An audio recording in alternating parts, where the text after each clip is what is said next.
pendant le temps de Carême, c'est un rendez-vous qui rassemble chaque vendredi les chrétiens à la suite de Jésus, le chemin de croix. Chers amis de la première chaîne missionnaire, bonjour, bienvenue dans votre émission Chemin de la foi vivante. Je reçois pour vous le frère Jean-Gabriel Anéo. Il est supérieur des frères de Saint-Jean de Lomé. Il est curé sur la paroisse universitaire. Mon père, bienvenue. Merci Florence, merci et bonsoir à tous. Merci d'avoir encore une fois accepté notre invitation. Oui, c'est toujours une grande joie de venir quand il s'agit de partager la parole de Dieu. C'est toujours une joie. Et c'est pour notre salut, il faut la gloire de notre Seigneur. Merci mon Père.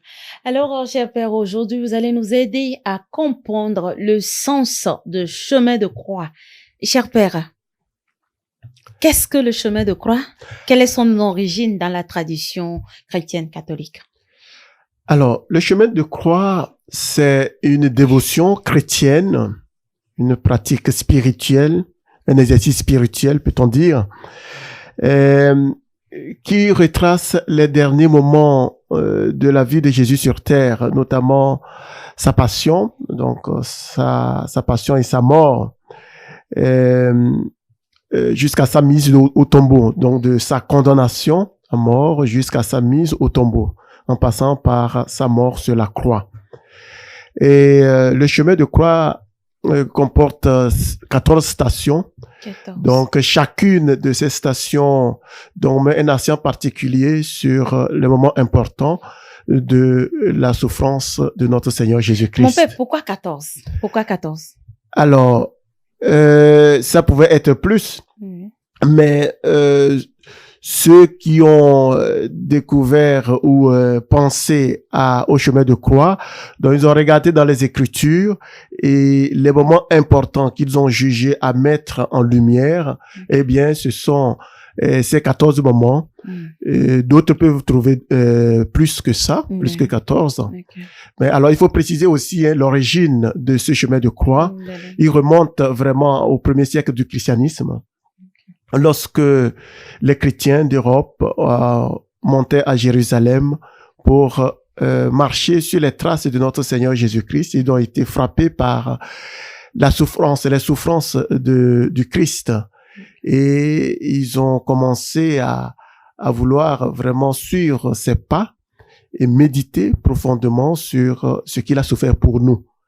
Alors, le chemin de croix tel que on le trouve aujourd'hui, tel que nous le faisons, tel que nous le connaissons aujourd'hui, il remonte seulement au Moyen-Âge. Au Moyen-Âge, et où les chrétiens, en revenant de Jérusalem, eh bien, ont eu l'idée de reproduire ces 14 stations dans leur église locale. Et donc, ça a commencé à prendre de l'ampleur. Les chrétiens s'intéressaient vraiment à méditer sur les souffrances du Seigneur. Du Seigneur. Alors, c'est depuis le Moyen-Âge que les chrétiens ont commencé par méditer et les étapes de la souffrance, les derniers moments de Jésus sur cette terre. Mon Père, quels sont ces moments où, si on peut, voilà, comme on les appelle les stations du chemin de croix? Oui, tout à fait. Donc, comme je le disais, il y en a 14. Oui. Donc, la première station, parle de Jésus, de la manière dont Jésus est condamné à mort, en tout cas de la décision des juges de condamner Jésus à mort. Et la deuxième station, Jésus est chargé de sa croix. On les prend en même temps ou bien vous allez les citer? Alors, je vais les citer. Et ensuite, on va... Peut-être après, on pourra les développer un peu. Petit à petit, si le temps nous le permet. D'accord. La troisième station, Jésus tombe pour la première fois. Quatrième station, Jésus rencontre sa mère, la Vierge Marie. Et cinquième station, Simon de Cyrène, qui revenait des champs, aide Jésus à porter sa croix. Sixième station, Véronique essuie le visage de Jésus. Septième station, Jésus tombe pour la deuxième fois. Huitième station, Jésus rencontre les femmes de Jérusalem. Neuvième station, Jésus tombe pour la troisième fois. 10e station, Jésus est dépouillé de ses vêtements. 11e station, Jésus est cloué sur la croix. 12e station, Jésus meurt sur la croix. 13e station, Jésus est descendu de la croix. Et puis la 14e, qui est la dernière, Jésus est mis au tombeau. Voilà les 14 stations qui sont vraiment les moments les plus importants de la passion de notre Seigneur. Seigneur. Oui. D'accord, merci Père pour ces différents 14 stations. Mais et quand on prend chaque station, et par exemple lors du chemin de croix, comme on le fait d'habitude, quand on évoque la première station, qu'est-ce que pour un chrétien qui est là, qu'est-ce que ça doit lui dire? Oui. Alors, si nous prenons, oui, comme vous le dites, Oui. la première station, Jésus est condamné à mort. Oui. Alors, quand on lit la condamnation de Jésus, le jugement de Jésus, on voit bien, Pilate lui-même dit que je ne trouve en lui aucun motif de condamnation. Mais néanmoins, il a accepté que les Juifs, il a accepté la demande des Juifs en le condamnant à mort, en le livrant aux soldats qui vont le crucifier, d'abord le torturer, le flageller et lui poser une couronne d'épines sur la tête et finalement, en le chargeant de sa croix, le crucifier sur cette croix. Alors, on voit donc bien que Jésus a été condamné innocemment. Donc, cette condamnation de Jésus, la condamnation de l'innocent, par excellence, doit nous interpeller. Nous interpeller chaque fois que nous avons un jugement à porter, de le faire d'une manière juste.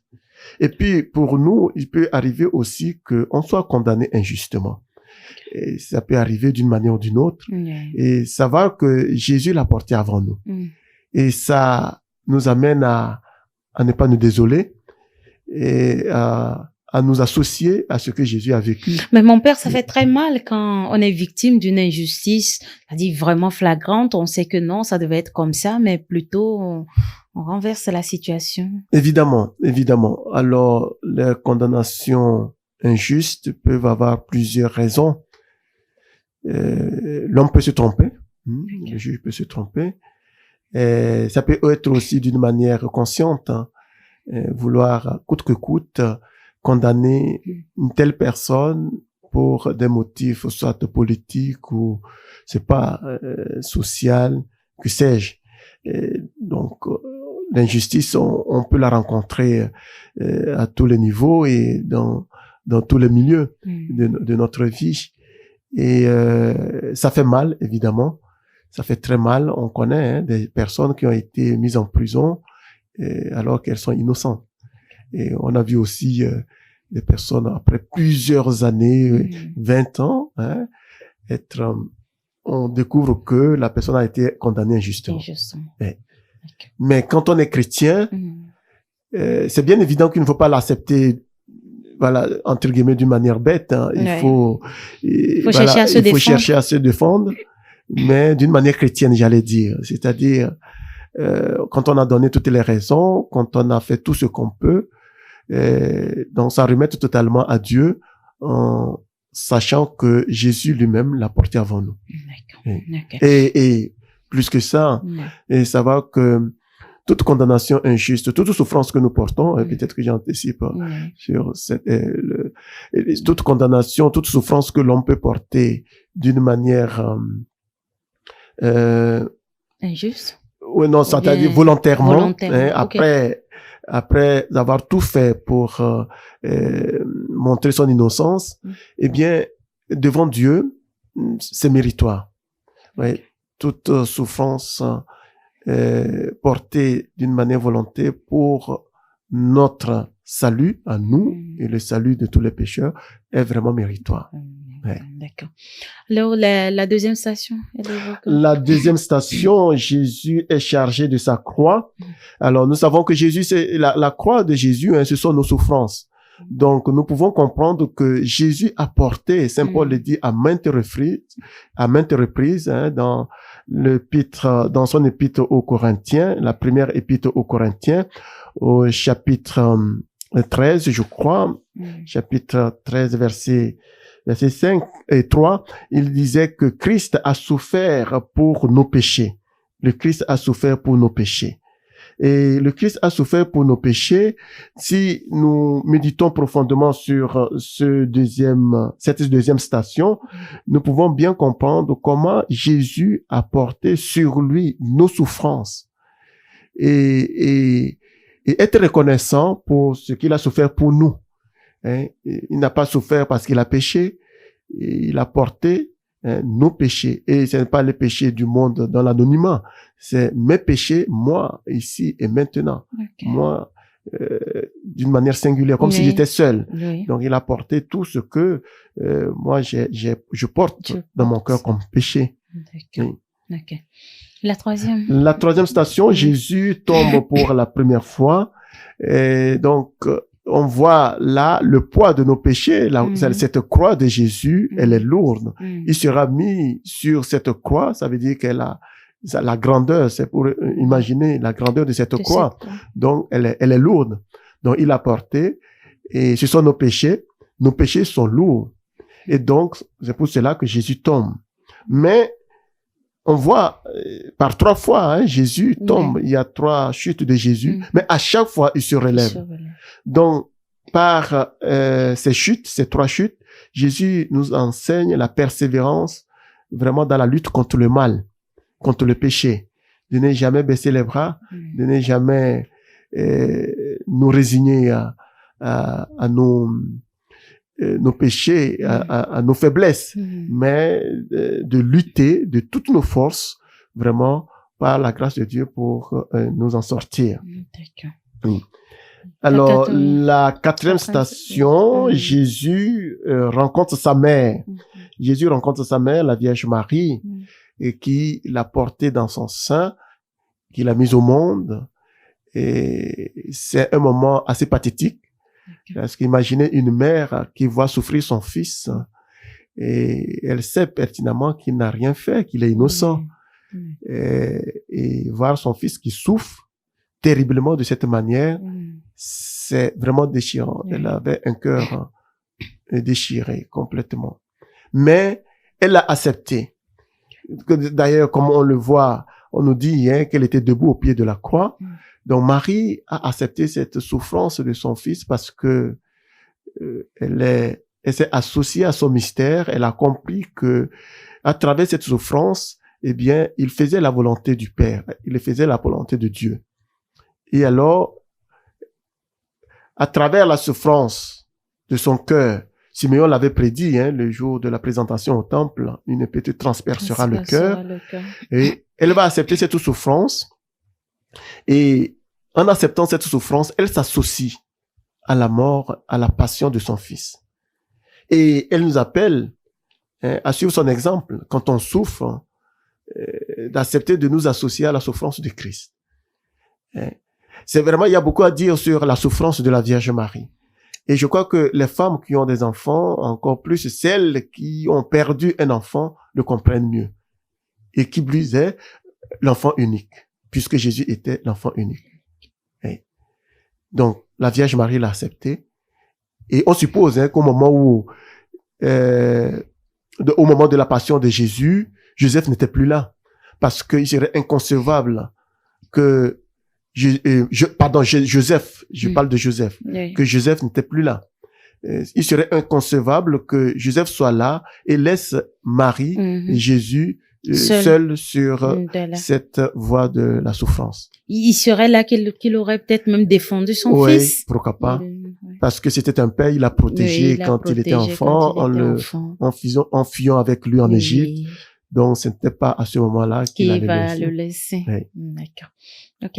Là, nous sommes à la 4 et alors, à la 5e station. Oui. Simon de Cyrène aide Jésus à porter sa croix. Oui. Alors non, Jésus pouvait porter sa croix tout seul, malgré ses différentes chutes, mais il a accepté que Simon de Cyrène l'aide. Alors c'est pour nous inviter aussi à comprendre, d'une part, que les chrétiens sont les membres de Christ, les hommes sont les membres de Christ, et nous devons être attentif à soutenir, à aider ceux qui souffrent. En aidant ceux qui souffrent autour de nous, les malades, les affamés, les prisonniers, eh bien, c'est Jésus lui-même que nous aidons. Donc, Jésus a permis que Simon de Cyrène l'aide à porter sa croix pour que nous comprenions que nous devons l'aider à porter sa croix, c'est-à-dire soutenir tous nos frères et sœurs qui sont les membres souffrants du Christ. D'accord. La 6e station. Véronique suit le visage de Jésus. Alors, Véronique est une femme très courageuse. Imaginez les soldats qui fouettaient, maltraitaient Jésus. Donc, il devait avoir vraiment un vacarme, une agitation terrible. Et arriver à se frayer un moment pour essuyer le visage de celui-là qui est condamné comme un prisonnier, comme un malfaiteur et qui va être cloué à la croix, il fallait vraiment ne pas briguer le regard des soldats qui étaient là avec le visage assez ferme et méchant et pour le faire. Donc Véronique a vu un homme qui souffre. Alors, est-ce qu'elle a connu Jésus durant sa vie apostolique? Rien n'est dit. Tout compte fait, elle a vu un homme qui souffre terriblement et elle a voulu lui venir en aide. Mais son courage, vraiment, mon père. Oui, tout à fait. Parce qu'aujourd'hui, quand on voit, par exemple, lors des manifestations, où peut-être il y a intervention des militaires. Tout à fait. Mais quand tu vois déjà les militaires avec leur visage en ce moment, mais ça fait peur. Encore, on peut essuyer celui qu'on tient, qu'on est en train qu'on est en train de maltraiter parce qu'il a mal fait. L'essuyer le visage. Et puis aller lui essuyer le visage. Eh bien, elle a montré un courage incroyable. Alors, Jésus lui a laissé un cadeau en laissant une empreinte sur le tissu qu'elle a utilisé pour essuyer son visage. En tout cas, c'est ce que la tradition dit. Et c'est pour nous dire aussi, là aussi, comme Simon de Cyrène, le courage que nous devons avoir, ne pas avoir peur peut-être des obstacles qui peuvent s'ériger sur la voie, qui peut nous conduire à soutenir, aider, soulager ceux qui souffrent. Rien ne doit nous arrêter, puisque à travers ce soutien que nous pouvons leur apporter, eh bien, c'est Jésus lui-même que nous aidons dans ses membres, comme je le disais pour Simon de Cyrène. Okay. 7e station. 7e station, Jésus tombe pour la 2e fois. Donc ça, je l'ai déjà dit pour la première chute. 8e station, Jésus rencontre les femmes de Jérusalem. Alors, lors de cette rencontre, on voyait les femmes de Jérusalem pleurer sur la souffrance de cet homme, de Jésus. Et puis Jésus leur rétorque, eh bien, ne pleurez pas sur moi, mais pleurez sur vos péchés. Donc, il les interpellait pour comprendre que ce qu'il souffre, c'est pas parce qu'il a mal fait, il a fait quelque chose de mauvais. Non, il souffre pour le péché des hommes. Alors, certes, d'une manière psychologique, on peut s'apitoyer sur Jésus, mais il faut immédiatement faire, entre guillemets, un bond spirituel pour comprendre que s'il a souffert de cette manière, c'est à cause de mes péchés. Et comprendre que la meilleure manière pour moi, vraiment de venir en aide à Jésus, d'être reconnaissant pour ce qu'il a souffert, c'est que je lutte contre mes propres péchés. Oui? Donc c'est pour cela qu'il faut s'apitoyer, il faut regretter ses péchés. Oui? Et c'est cette attitude spirituelle qui peut mieux témoigner de notre reconnaissance. Parce qu'à chaque fois que moi je pêche, Jésus souffre à ma place. Voilà.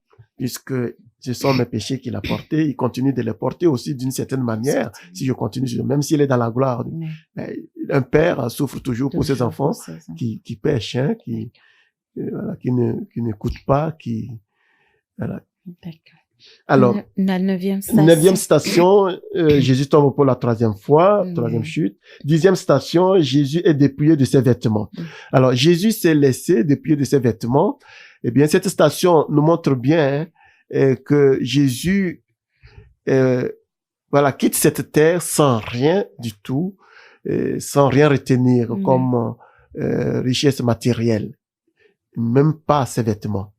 Alors, c'est exactement comme disait Job. Nu, je suis sorti du ventre de ma mère, ni j'y retournerai. Alors, pour nous apprendre à ne pas nous accrocher aux biens matériels. Un jour, nous quitterons cette terre sans rien emporter. Même si on nous enterre avec nos lingots d'or, ça ne servira à rien. Okay. Onzième station, Jésus est cloué à la croix.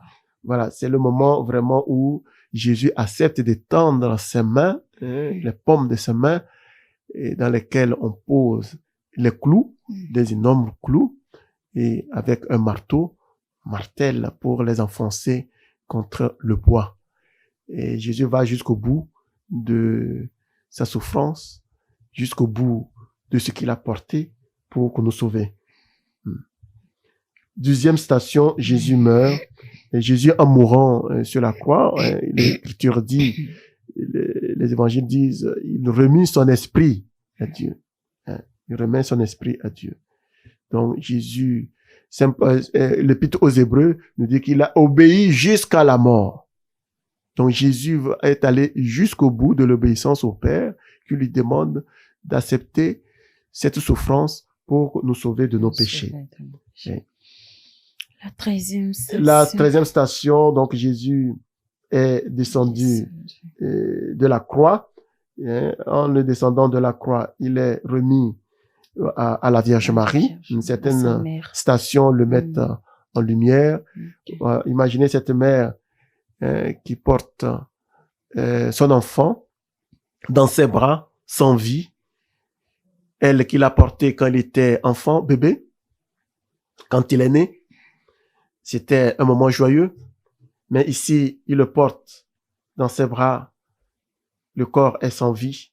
C'est une souffrance terrible, une souffrance atroce qui a commencé depuis le début de la passion de son fils. Et en acceptant de le prendre dans ses bras, c'est aussi, encore une fois, pour témoigner, pour dire que elle accepte ce que le Père a voulu dans sa grande sagesse. Dans sa sagesse. Et puis Jésus est mis au tombeau, la 14e station, la mise au tombeau de Jésus. Nous savons l'épître de Pierre et de Jude, je crois, le disent, il est allé aux enfers pour proclamer la bonne nouvelle et pour sauver les justes de l'ancienne alliance. Ouais. Et souvent, mon père, à cette station, chante « Victoire, tu régneras ». Oui, Christ. Effectivement, quand Jésus est mis au tombeau, puisqu'il a, à travers les évangiles, il a annoncé par 3 fois sa mort et sa résurrection. Et à vrai dire, au moment où il est mort et on le met au tombeau, beaucoup de ceux qui étaient là, voilà, pensaient que c'était la fin, puisque les apôtres n'y croyaient plus. Jusqu'au jour d'ailleurs de la résurrection, il a fallu aller au tombeau. Jean, quand il a vu le tombeau, qu'il a cru. Donc, la foi était mise à l'épreuve. Mais sauf la Vierge Marie.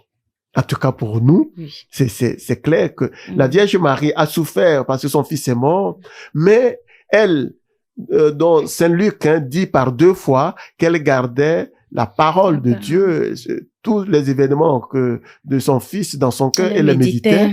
Elle n'a pas oublié qu'il a annoncé sa mort, mais aussi et surtout sa résurrection. Donc, en le mettant au tombeau, elle savait qu'il n'y restera pas, qu'il ressuscitera. Merci, cher Père, pour ces enseignements spirituels tirés de chaque station de chemin de croix.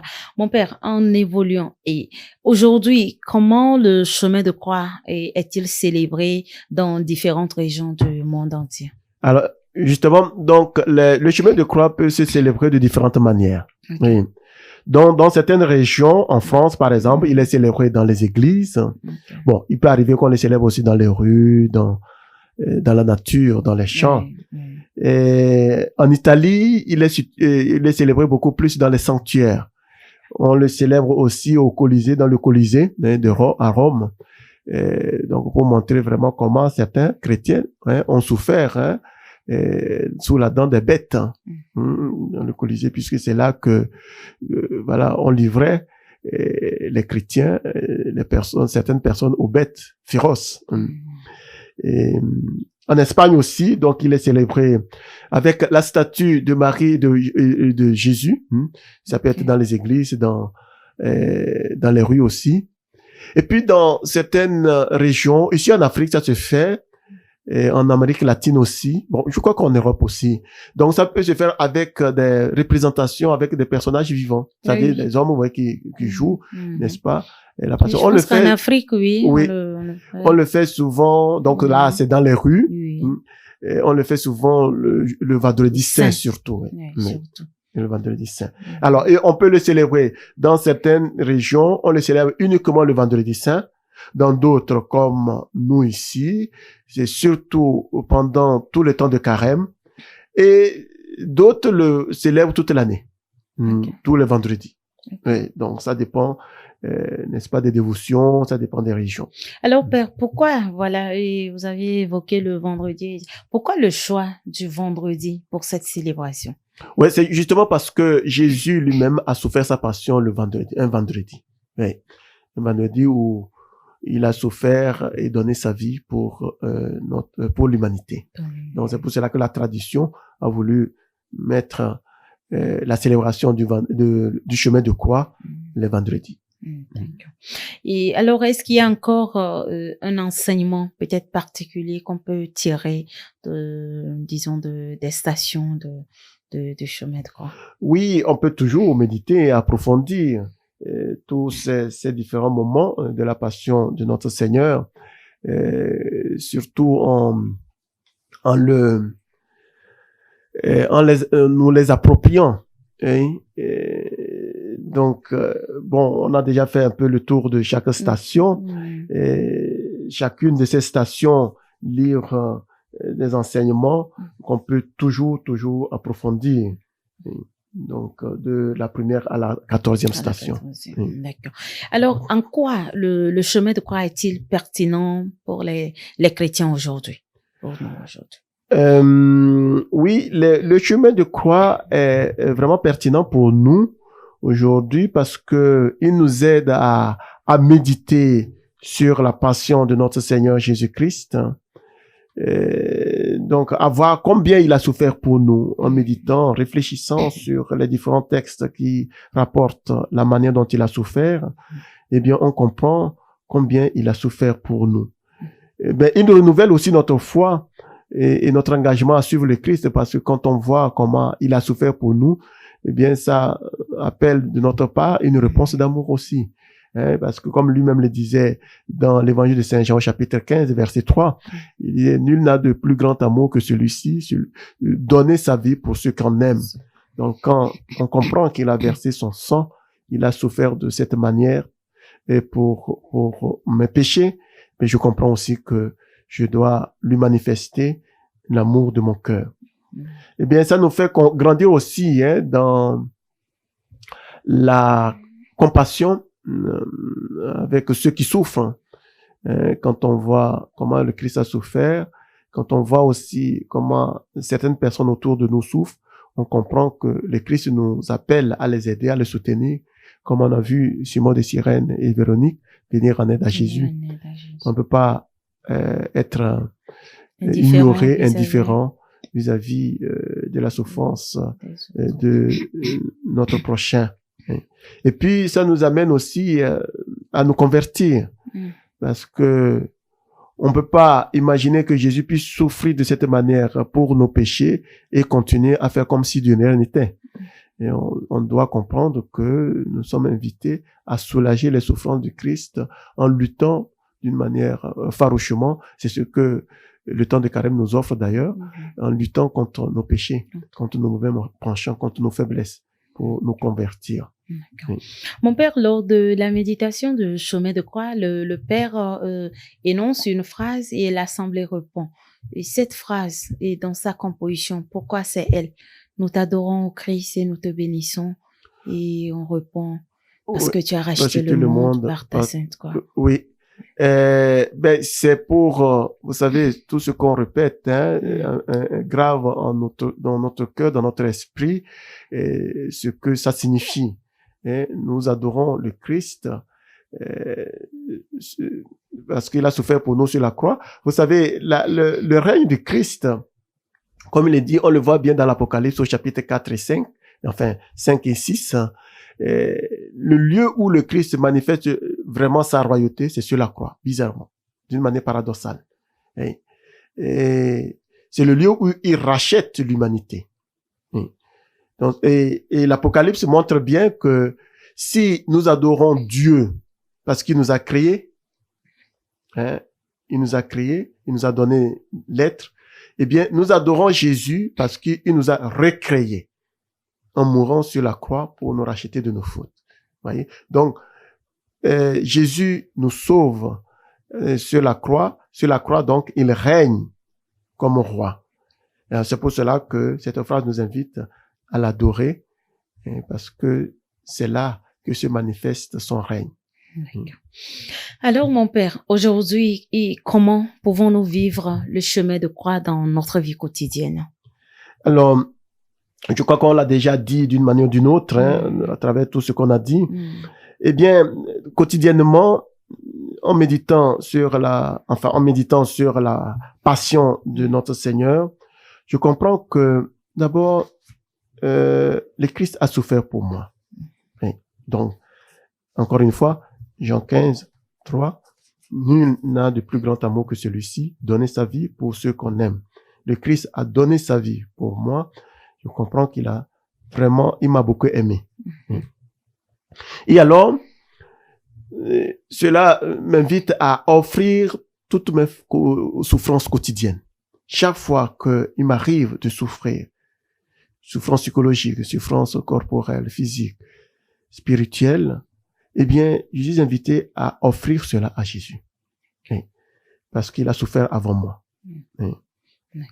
Et à travers cela, je mets en pratique ce que Jésus lui-même a dit lorsque, à l'épisode, lors de l'épisode de Césarée de Philippe, au chapitre 16 de l'évangile de Saint Matthieu,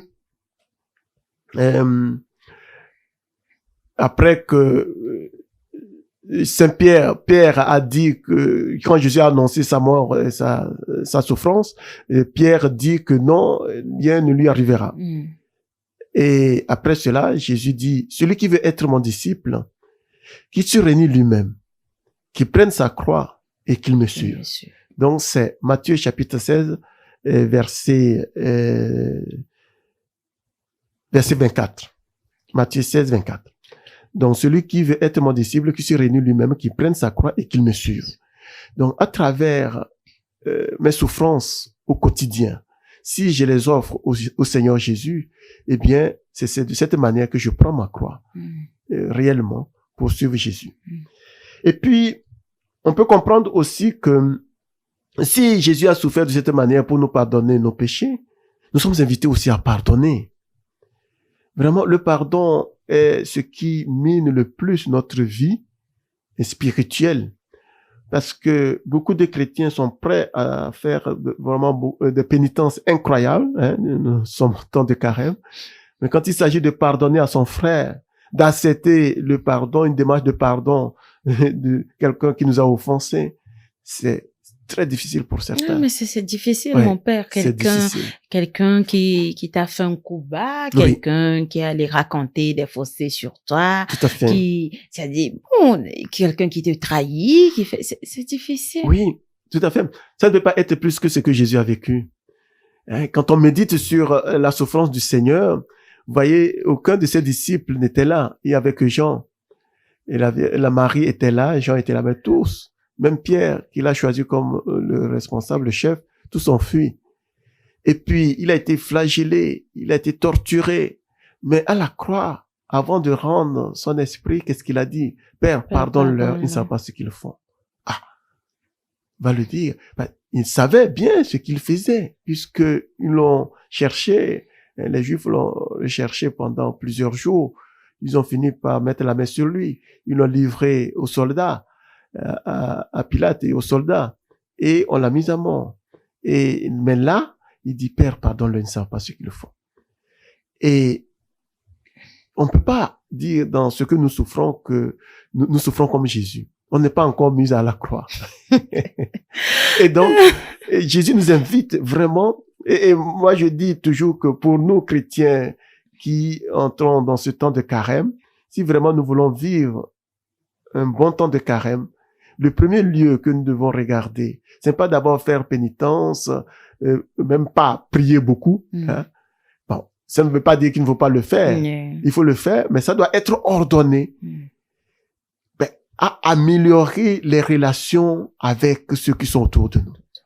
Vraiment, si à la fin du carême, je n'ai pas réussi à régler mes difficultés, mes différends avec ceux avec qui je vis, dans mon lieu de travail, dans mon quartier, dans ma maison, eh bien, j'aurais, entre guillemets, raté mon carême. Même si j'aurais fait des pénitences incroyables, passé toutes les nuits blanches pour prier. Non, ça n'aurait servi à rien. Donc, c'est le premier lieu. Donc, les pénitences doivent nous aider à cette démarche-là. Les prières doivent nous conduire à nous régler nos difficultés, à nous réconcilier avec ceux qui sont autour de nous. Donc, pardonner. Accepter le pardon des autres.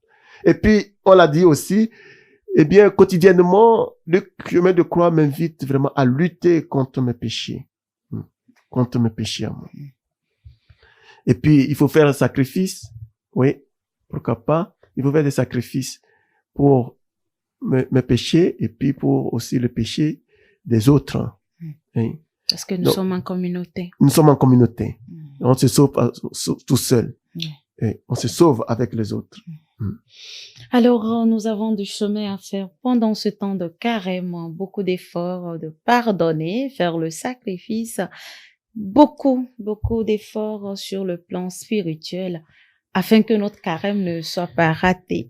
Cher Père, quels sont les liens entre le chemin de croix et d'autres pratiques de dévotion catholique, comme par exemple la prière du rosaire?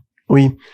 Alors, le chemin de croix, comme on l'a dit, se concentre sur la passion dans les derniers moments de la vie de notre Seigneur. Donc, sur sa passion, sa mise,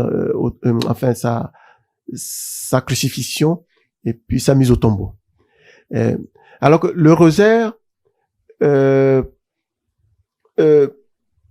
porte sur la passion du Christ, mais avant, il regarde aussi tous les autres événements de la vie de notre Seigneur, c'est-à-dire sa naissance, le mystère joyeux par exemple, sa naissance, son enfance, et puis jusque dans certains moments de sa vie apostolique, comme les noces de Cana, ainsi de suite. Et puis, d'ailleurs, et va au-delà de sa passion en regardant aussi sa gloire, c'est-à-dire la résurrection, son ascension au ciel. Donc, le rosaire couvre une plus grande partie de la vie du Christ, alors que la passion, le chemin de croix regarde uniquement les derniers moments, la passion de notre Seigneur. Okay. Et quelles sont, mon père, les implications théologiques et spirituelles du chemin de croix et pour la foi chrétienne dans son ensemble? Oui, au niveau théologique et spirituel, donc le chemin de croix, durant sa vie apostolique, Jésus, à travers tout son enseignement et ses miracles, a prouvé qu'il était Dieu. Donc les apôtres l'ont considéré comme tel. Mais sa résurrection, enfin sa passion, va montrer du côté de sa vulnérabilité, c'est-à-dire son humanité encore plus, parce que il a accepté de souffrir et de mourir. Donc, à travers le chemin de croix, on comprend que Jésus est Dieu, mais il est aussi homme. À travers sa souffrance, Saint Paul l'a dit, Jésus lui-même l'a dit, on comprend qu'il a souffert pour nos péchés. Donc, Jésus est mort pour nous racheter de nos péchés. Donc, c'est une affirmation théologique très forte. Jésus est ressuscité, il est mort, mais il est aussi ressuscité. Il est ressuscité des morts, il n'est pas resté aux enfers, il est ressuscité des morts. Et à travers cela, donc, on comprend que Jésus est notre sauveur. Il est notre Seigneur, notre sauveur. Voilà quelques points théologiques qu'on peut dégager à travers cette méditation de la passion de notre Seigneur. D'accord. Alors, cher Père, existe-t-il des versions alternatives du chemin de croix adaptées à différentes cultures ou situations sociales? Oui, ça se fait dans certains cas. Alors, on peut faire un chemin de croix, changer certaines paroles, certaines stations, pourquoi pas, uniquement pour les malades, par exemple. Okay. Pour les jeunes, pour les enfants, bon, on peut essayer d'adapter. Pour chaque culture aussi, en fonction des réalités de la culture, de chaque culture, on peut adapter un chemin de croix.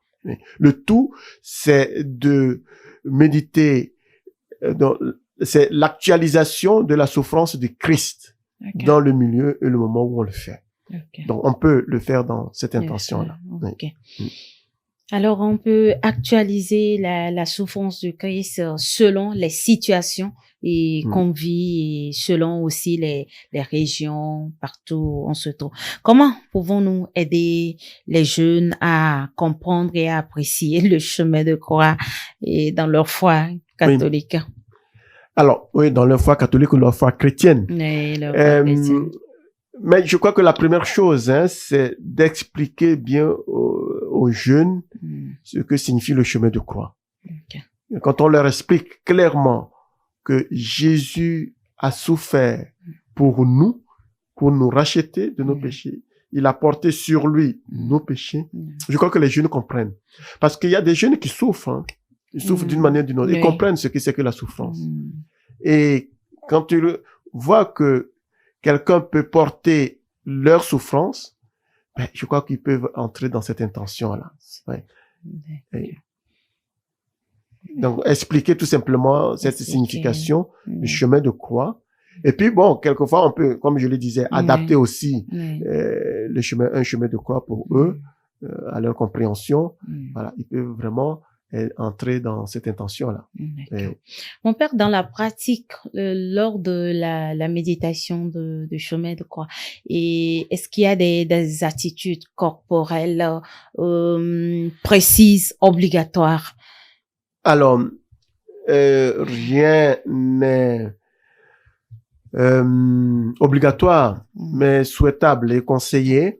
Oui, attitude à genoux, on peut se mettre à genoux, on peut rester debout. Mais il faut accepter aussi les positions inconfortables. Parce que nous méditons sur la souffrance du Christ. Et il ne faudrait pas qu'en méditant sur la souffrance de notre Seigneur, nous, on cherche à être vraiment à l'aise, positionné. Non, ça serait une toute petite participation de ce qu'il a souffert pour nous. Donc, accepter aussi quelquefois que les genoux nous fassent mal. Accepter d'être fatigué parce qu'on est debout depuis plusieurs minutes. Oui. En tout cas, prendre une position, accepter des positions qui nous aident à manifester au Seigneur notre désir de repentir, de conversion. Oui. D'accord. Nous devons adopter des attitudes qui nous aident à comprendre notre désir de nous repentir et participer un temps soit peu à la souffrance du Christ. Alors, quand nos genoux nous font mal, patience parce que Jésus a souffert plus que ça. Mon père, nous sommes pratiquement déjà à la fin de cette émission. Vous avez encore sûrement quelque chose pour nous.